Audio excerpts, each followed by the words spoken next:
Hola, ¿qué tal? ¿Cómo te va? Bienvenido a un nuevo estudio de la lección de la escuela sabática, la escuela más grande del mundo. Cada semana estudiamos lección tras lección, palabras de vida que edifican nuestra vida espiritual. Espero que con la bendición de Dios, la lección de la semana pasada haya sido de gran ayuda para tu crecimiento espiritual. Hoy estamos juntos de nuevo para estudiar esta hermosa lección y escudriñar las sagradas escrituras. La lección de esta semana se titula Vida y muerte. Lamentablemente, por causa del pecado, cada uno de nosotros perdemos seres queridos, pero tenemos una linda esperanza, que algún día, cuando Cristo venga, los volveremos a ver. Esta semana descubriremos, nos adentraremos en esta pregunta: si realmente la muerte es parte de la vida. Yo sé que tú alguna vez te has preguntado esto. Quédate, ve por tu Biblia, ponte cómodo, en unos instantes estamos de vuelta. Está comenzando Verdades de Vida.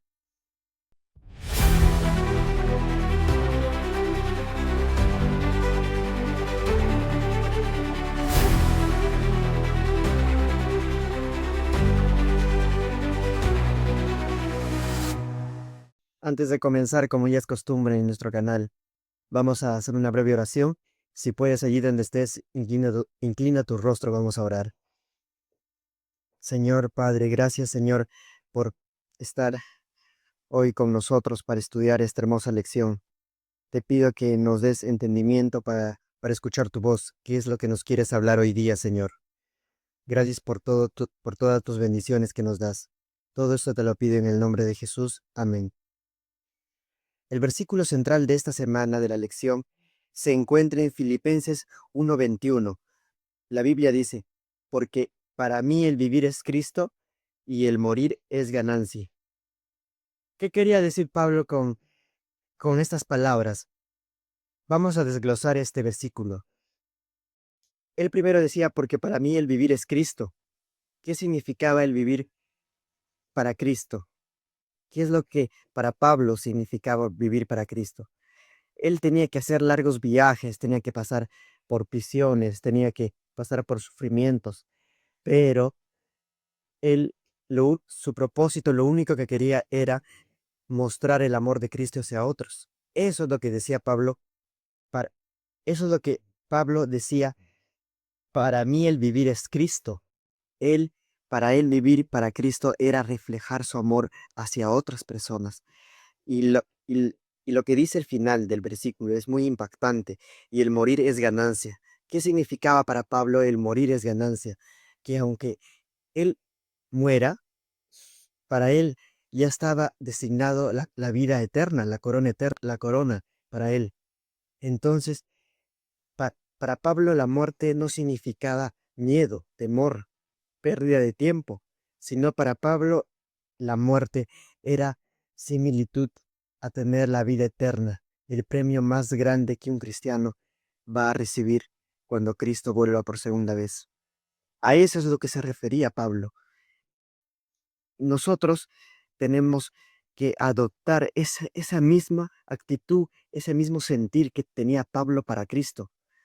Nosotros, cuando andamos por la vida, andamos por andar, no tenemos una meta fija, un propósito fijo. Nosotros, cuando vamos a cualquier lugar, debemos de tener un propósito: reflejar el amor de Cristo. Y si por razones de la vida nos toca morir, porque vamos a morir, debemos ver la muerte de una sola forma: de ganancia. ¿Por qué de ganancia? Porque cuando nosotros vamos a morir, nuestra corona está reservada y vamos a tener el mayor regalo que Cristo nos promete: la vida eterna. Siempre y cuando estemos fieles a Él, siempre y cuando pongamos a Él en primer lugar en nuestras vidas. Vamos al día domingo de la lección titulado Cristo será magnificado. En el día domingo encontramos muchos puntos interesantes, pero en el que me quiero centrar es en que Pablo sufría muchas cosas en la prisión, en su vida ministerial. Por ejemplo, sufría azotes cuando lo llevaron los soldados romanos a las cárceles, lo azotaban, sufría en las cárceles, aunque él se gozaba en Dios, la soledad también estaba presente. Tenía muchas dolencias físicas, enfermedades, pero él sentía el querer hacer por otras personas, hacer que otras personas se sientan bien, aunque él estaba sufriendo por dentro. Eso es lo que quería Pablo, que otras personas estén bien, que otras personas se sientan bien, que, que disfruten el Evangelio, que disfruten la vida cristiana. Por ejemplo, vamos a leer en segunda de Corintios 11:28. La Biblia dice, además de otras cosas, lo que sobre mí se agolpa cada día, la preocupación por todas las iglesias. ¿Quién enferma y yo no enfermo? ¿Quién sufre escándalos sin que yo me queme? En este versículo, ¿qué vemos? ¿Qué es lo que dice Pablo? Que su mayor preocupación de Pablo no era sus dolencias físicas, los azotes que le daban los soldados romanos, ni la soledad que estaba en medio de la prisión, sino querer ayudar a otras personas, se preocupaba por las iglesias. Eso es lo que decía Pablo, por otras personas, por las iglesias, por los creyentes que recién empezaban en la fe. Por ellos se preocupaba Pablo. Cada uno de nosotros siempre en la vida buscamos excusas. Cuando estamos en situaciones difíciles, nos quejamos, no vemos el lado positivo de esa situación. Tal vez Dios nos quiere decir algo mediante esa situación. Lo único que hacemos es quejarnos, maldecir, buscar soluciones humanas que realmente no funcionan de nada. En vez de eso, debemos de imitar a Pablo. ¿Qué es lo que hizo Pablo? Se preocupaba por otros a pesar de que él estaba enfermo. ¿Quién en esta vida se preocuparía por otros y no se preocuparía por sí mismo? El que lo hace realmente refleja a Dios, pero lamentablemente la mayoría de nosotros, de los cristianos y de muchas personas, lo único que hacemos es preocuparnos por nosotros mismos y dejar que otras personas sufran. Pero, ¿qué nos dice Pablo? ¿Qué nos enseña Pablo? Que a pesar de nuestras dolencias, debemos de preocuparnos por otras personas. El mayor sermón que cada persona puede dar, el testimonio de su vida, es tener paciencia. Pablo estaba en medio de la prisión, encarcelado, no tenía opción para salir porque su juicio era inminente, pero Pablo siguió confiando en Jesús, siguió predicando el Evangelio a los soldados romanos, a la guardia pretoriana. Entonces, ¿qué podemos sacar de este acto de Pablo? Que cada uno de nosotros debemos de tener paciencia cuando estamos en dificultades, cuando tenemos eh, muchas dolencias físicas tal vez. Debemos de buscar la forma de predicar el Evangelio. No es fácil, pero confiando en Dios, agarrándonos de la mano de Dios se puede lograr. Vamos a 2 de Timoteo 3:12. Vámonos a Timoteo, 2 de Timoteo 3:12. ¿Qué es lo que nos dice la Biblia? 2 de Timoteo 3:12. La Biblia dice, todos los que quieran vivir piadosamente en Cristo Jesús serán perseguidos. ¿Qué significa esto? Que por causa del Evangelio, lamentablemente, nosotros los cristianos que queremos predicar el Evangelio de Dios, vamos a ser perseguidos. Y más aún, en el fin del tiempo, cuando se dicte la ley dominical, los cristianos seremos perseguidos por querer seguir a Jesús. Y ahora actual también, cuando queremos predicar el Evangelio hay muchas circunstancias que a veces lo impiden, pero viendo la historia de Pablo, para predicar el Evangelio no hay excusas. A veces ponemos excusas del dinero, del cansancio y muchas otras más, pero debemos de recordar cómo Pablo siguió adelante en medio de esas dificultades. En el día domingo te quiero invitar a que, a pesar de que estés pasando momentos difíciles en tu vida, tú puedas, en medio de ese dolor, puedas ver una forma de predicar el Evangelio. Sé que no es fácil, como te digo, pero puede haber una forma para que otros vean lo que Cristo puede hacer en ti. Vamos al día lunes de la lección titulado Morir es ganancia. Mayormente nosotros conocemos que en la guerra se usa, cuando hay un conflicto, se usa armas físicas, ¿no? Como por ejemplo, en las granadas, las armas, las balas, bombas. Pero es interesante que en este día vamos a descubrir cuáles son las armas espirituales que tenemos para luchar en este conflicto. Vamos a leer en 2 de Corintios 10, 3 y 4. La Biblia dice: pues aunque vivimos en el mundo, no militamos según el mundo, porque las armas de nuestra milicia no son mundanas, sino poderosas en Dios para destruir fortalezas. Qué nos quiere decir estos versículos? Que las mejores armas para luchar en esta vida espiritual, en este conflicto espiritual, son la palabra de Dios. Segundo, la, el amor. Y tercero, la paciencia. Son tres cosas fundamentales que todo cristiano debe de tener para luchar en este conflicto espiritual. La victoria ya Dios nos las dio. Cristo nos dio la victoria cuando Él murió en la cruz. Nosotros solo tenemos que luchar en esta vida para llegar a la meta final, que es la vida eterna. Dios ya nos dio la victoria, derrotó al diablo en la cruz. Entonces, cada uno de nosotros solo tiene el deber de luchar en esta vida para llegar a la meta final y vivir con Cristo por la eternidad. La verdadera fortaleza de cada cristiano y de la victoria de cada cristiano depende de la justicia y también de humillarnos y rendirnos a Dios. De eso depende las victorias que vamos a tener en esta vida, en esta lucha espiritual. Si nosotros no nos rendimos a Dios, si nosotros pensamos que por nuestras propias fuerzas vamos a poder luchar contra el mal, estamos muy equivocados.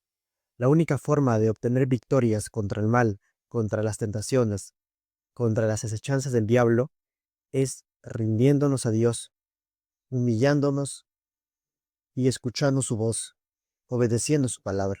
De esa manera vamos a poder vencer toda tentación que el diablo ponga en nuestro camino. Vamos a leer en Filipenses 1, 21 al 22. ¿Qué es lo que nos dice la Biblia? La Biblia dice: porque para mí el vivir es Cristo y el morir es ganancia. Pero si el vivir en la carne traerá fruto para la obra, no sé qué elegir. ¿Qué nos dice este versículo? Que acá Pablo explica que para él seguir viviendo significa dar fruto para Dios, para Cristo. ¿Qué significa esto? Que para Pablo seguir viviendo significaba predicar el Evangelio, seguir en la lucha. Para él vivir significaba eso. Pero ahora nosotros, cuando nosotros nos levantamos cada mañana, ¿con qué espíritu nos levantamos? Con qué propósito nos levantamos? ¿Será igual que Pablo o será diferente? Cada uno debemos de analizar nuestra vida espiritual. Si nosotros vivimos para el mundo, si nosotros vivimos para complacer a otras personas y dejamos a Dios de lado para la última hora, empezamos a hacer nuestros deberes, ¿acaso estamos viviendo para Cristo, para dar frutos de Cristo? Debemos de enfocarnos en vivir para Cristo. Nuestra vida debe vivir para Cristo. Cristo debe ser el centro de nuestras vidas. Vamos al día martes de la lección titulado Tener confianza. La muerte, la Biblia lo describe como un sueño profundo, donde el ser humano entra en un estado de inconsciencia, donde no siente emociones, no siente nada. Está como una piedra inerte, en pocas palabras, como es el caso de su amigo de Jesús, Lázaro. Vamos a leer en Juan 11:11 qué nos dice la Biblia acerca del tema de la muerte. Dice, después agregó, nuestro amigo Lázaro se ha dormido, pero voy a despertarlo del sueño. ¿Qué significa esto? Que la Biblia lo ve como un estado de inconsciencia. Está dormido. Nosotros, los cristianos, también lo vemos de esa manera. Entendemos de que cuando una persona muere, está dormida para que cuando Cristo venga, lo despierte. Pero ¿por qué otras personas del mundo piensan que cuando uno muere, ahí acabó y ahí todo terminó? No tienen esperanza de que algún día cuando Cristo venga pueda resucitar a su ser querido, porque ellos no conocen la maravilla del Evangelio. Nosotros tenemos el deber de predicar para que ellos conozcan esta maravilla de que sus seres queridos no están muertos, sino duermen, como Jesús le dijo al papá su papá de la niña que había muerto, Jairo. Le dijo, tu hija no está muerta, está dormida. Nosotros vemos la muerte de una forma muy trágica, pero debemos de ver de una manera de felicidad, porque de esa manera estamos en un tiempo antes para ver a Cristo Jesús. Ahora te explico, tal vez no lo entiendes. Cuando una persona muere, entra en un estado de inconsciencia total, pero cuando un día Cristo vuelva, va a resucitar a esa persona, va a despertar a esa persona. ¿Qué significa esto? Que cuando la persona muere y cuando Cristo lo resucita, ¿qué es lo primero que va a volver a ver? A Cristo, la segunda venida de Cristo. Entonces la muerte es un tiempo antes para ver la gloria de Dios. Entonces es maravilloso saber esto, porque la muerte no es que ahí terminó todo, sino que solo es un tiempo antes para ver la gloria de Dios. Y además, Pablo cuando decía que para él el morir es ganancia, él se refería a que mediante ese testimonio de decir que para él morir es ganancia significaba que él estaba ligado completamente a Dios, él dependía totalmente de Dios. Entonces eso motivaba a otros a entregarse a Dios. Eso es lo que nosotros debemos de hacer ahora. Nosotros debemos de sentir lo mismo que Pablo, de que para nosotros morir no debe ser algo trágico, sino ganancia, porque de esa manera es un tiempo antes para ver la gloria de Dios, para ver cara a cara a Jesús. Vamos a leer en Filipenses 1, 24, 23 y 24. ¿Qué es lo que nos dice la Biblia? De ambas cosas me siento apremiado, deseo ser desatado y estar con Cristo, lo cual es mucho mejor. Sin embargo, quedar en la carne es más necesario por causa de vosotros. ¿Qué nos dice Pablo acá? Que para él es mucho mejor estar acá en la tierra por causa de nosotros. ¿Por qué? Porque para Pablo era mejor querer ayudar a otros, pero eso no significa que Pablo no, que para Pablo era mejor estar acá que estar con Jesús, sino que para Pablo era importante estar acá con nosotros para que nosotros podamos seguir adelante en la fe, ayudándonos. Para eso es lo que se refería. Eso es lo que se refería Pablo. Para eso Pablo quería estar acá en la tierra, para ayudar a cada uno de nosotros. Pero eso no significaba, como te repito, que Pablo quería no estar, que Pablo no quería estar con Jesús. Pablo quería estar con nosotros acá para ayudarnos espiritualmente. Eso es lo que quería Pablo. Nosotros, lamentablemente, no ayudamos a otros como debería de ser, como el deseo de Pablo. En este día yo te motivo a que tú, allí donde estés, puedas ayudar a otras personas con lo que puedes, moralmente, económicamente. Yo sé que en la vida siempre hay personas que sufren más que nosotros, tienen más desgracias en la vida, a veces por decisiones que, que tomamos, que realmente traen situaciones trágicas para nuestras vidas. Pero cada uno de nosotros tenemos el deber de ayudar a esas personas para que esas personas puedan conocer a Cristo, a la maravilla por Cristo. ¿Qué es lo que hace Cristo cuando una persona se convierte? Hoy te invito a que hagas esto, que puedas mostrar a otras personas el amor que Dios mostró para ti. Vamos al día miércoles de la lección titulado Permanezcan unidos. ¿Qué significa estar unidos? ¿Qué es lo que dice la Biblia acerca de la unidad? Vamos a leer en Juan 17:21. La Biblia dice, para que todos sean uno, como tú, Padre en mí y yo en ti. Qué maravillosa relación tenía Jesús con su Padre cuando Jesús estaba acá en la tierra. Esa misma relación deben de imitar actualmente las relaciones como los padres y hijos, como las madres y hijos, entre padres y hijos. Lamentablemente, la sociedad no hace eso. Hay muchos conflictos familiares, pero qué gran enseñanza que nos deja Jesús en este versículo. La unidad es muy importante, y más aún en la iglesia. Debemos de permanecer unidos para que el Evangelio crezca y se haga conocido por todo el mundo. Si la iglesia está desunida, no hay forma de que el Evangelio continúe su camino. Cada uno de nosotros tiene el deber de ayudar para que la iglesia esté unida. También tenemos el deber de vivir como ciudadanos del cielo. ¿Qué significa vivir como ciudadanos del cielo? Tener paz, misericordia, amor hacia otras personas. Eso es vivir como ciudadanos del cielo. Lamentablemente no lo hacemos. Cuando alguien nos ofende, nos resentimos, guardamos rencor por años. ¿Eso es ser ciudadanos del cielo? No, ¿verdad? La Biblia nos enseña que cada uno de nosotros debemos de vivir como Dios manda.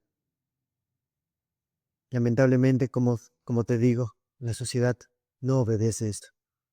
Por eso, país tras país está como está, guerras, conflictos, porque no hay la obediencia a la palabra de Dios. Y acá quiero que hagamos un paréntesis para que te explique cuáles son las dos armas poderosas que el diablo usa para desunir a la iglesia. Una de ellas es el orgullo. Nosotros y toda la humanidad tiene orgullo. Cuando alguien nos hace daño, nos ofende, como te digo, cada una, cada uno de nosotros respondemos de forma violenta, nos ponemos a la altura de la otra persona. Pero ¿qué es lo que dice la Biblia acerca del orgullo?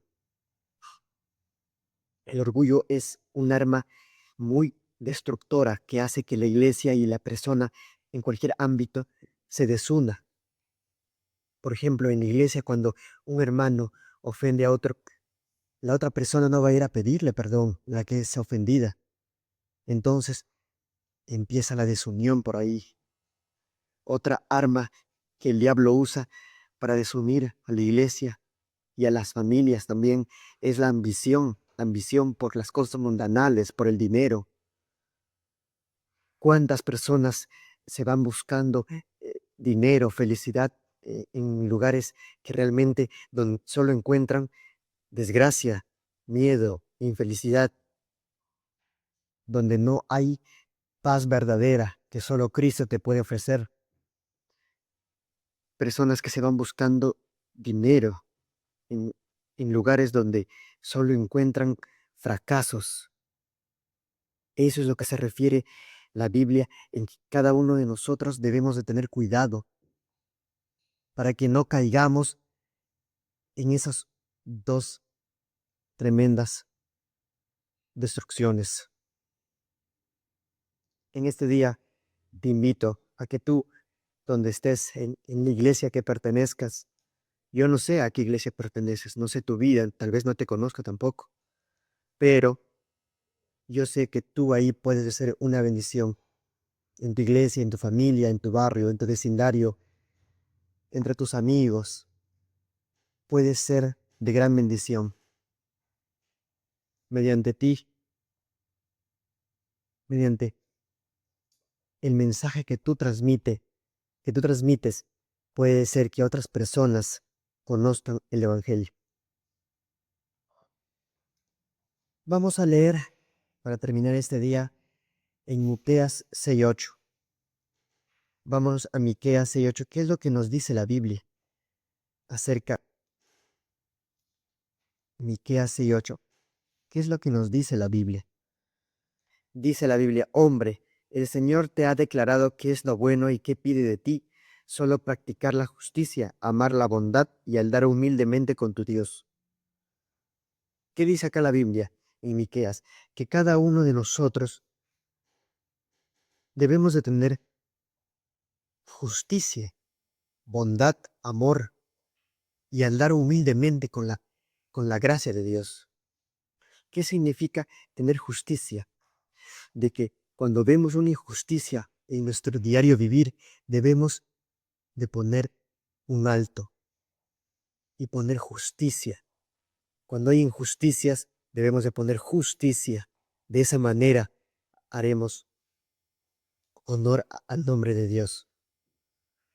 ¿Qué más nos dice? Amar, tener amor, amar a los que nos ofenden, tener bondad, ser bondadosos con otras personas, con lo que Dios nos bendice, compartir con otras personas.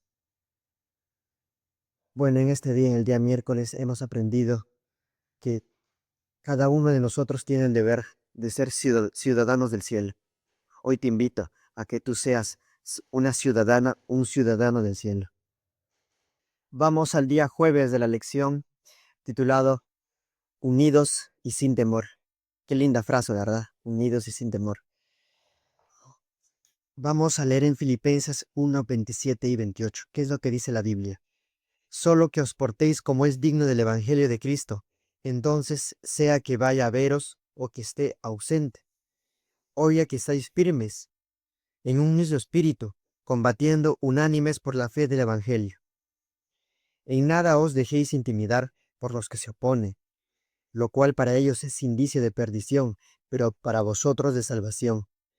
Y todo esto viene de Dios. ¿Qué nos dicen estos dos versículos maravillosos? Que la unidad es la única forma de contrarrestar las asechanzas del diablo para cada uno de nosotros. Es un arma mortal para combatir al diablo. Como hemos visto en días anteriores, la unidad en la iglesia es fundamental. Si no tenemos unidad, no tenemos nada, en pocas palabras. Hay tres cosas que nosotros debemos de poner en primer lugar en nuestra vida.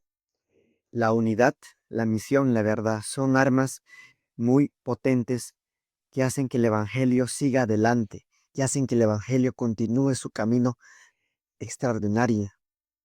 Si no tenemos eso, como digo, no tenemos nada. Cada uno de nosotros en esta vida sufrimos, es inevitable el sufrimiento. Pero para cada uno de nosotros debe ser un honor sufrir por la causa del Evangelio. Si nosotros en el trabajo, en el estudio, en la universidad, en cualquier lado, sufrimos porque somos cristianos, debe ser un honor. Debemos de alegrarnos porque de esa manera glorificamos el nombre de Dios. Vamos a leer en Apocalipsis 14:6. La Biblia dice: entonces vi otro ángel que volaba por el cielo con el Evangelio eterno para predicarlo a los que habitaban en la tierra, a toda nación y tribu, lengua y pueblo. El versículo es maravilloso porque nos da a entender qué misión tenemos nosotros acá en la tierra. La misión es predicar el Evangelio, hacer que otros conozcan a Cristo, ir por donde sea, por donde Dios nos llame y predicar la palabra de Dios. Eso es el llamamiento que Dios nos hace en estos tiempos finales que estamos viviendo. Hemos empezado un nuevo año y hay muchas expectativas por lo que va a pasar. Pero el deber de nosotros no es alarmarnos, sino predicar el Evangelio con más fervor. Hemos llegado al final de este repaso. Espero que con la bendición de Dios este repaso sea de gran ayuda para tu vida espiritual. Que cada vez que veas este video te sientas reconfortado, tu alma sea reconfortado. Espero verte la próxima semana en un nuevo estudio. Cuídate. Muchas bendiciones para ti y para tu familia, de parte de Dios. Nos estaremos encontrando la próxima semana con un nuevo estudio. Chao, chao.